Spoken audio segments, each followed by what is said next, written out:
si notre région est choisie, ça voudrait dire que ça focalise quand même l'attention de nos partenaires internationaux sur la nécessité de voir nos populations être sauvées, n'est-ce pas, ces différents fléaux épidémiologiques. Et également une interpellation tout simplement à cause des différentes pesanteurs.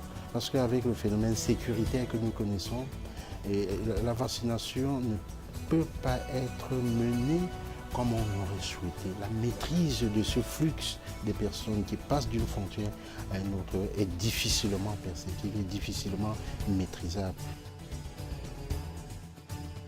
Laisser ces enfants dans cette non vaccinés peut être assimilé à une situation de non-assistance à personne en danger.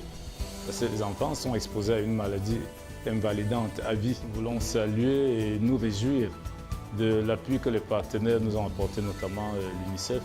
Nous sommes persuadés que les arguments qui seront utilisés par les autorités administratives et par nos collaborateurs des services de santé tiendront compte, n'est-ce pas, de cette donne et seront certainement plus persuasifs. C'est pour vous dire notre détermination à prendre le taureau par les cornes pour que la région du littoral sorte de l'ornière et apporte, n'est-ce pas, des résultats plus convaincants. Les politiques de santé sont au Cameroun mises en œuvre par l'État et non par les églises.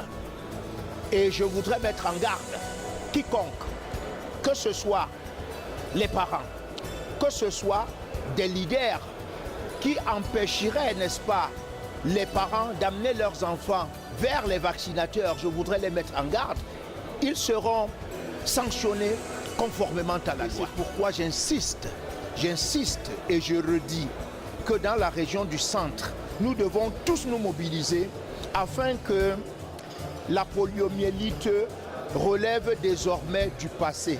Les populations doivent savoir que l'UNICEF paye. L'UNICEF soutient le gouvernement camerounais pour cette séance, pour cette multiple séance de vaccination.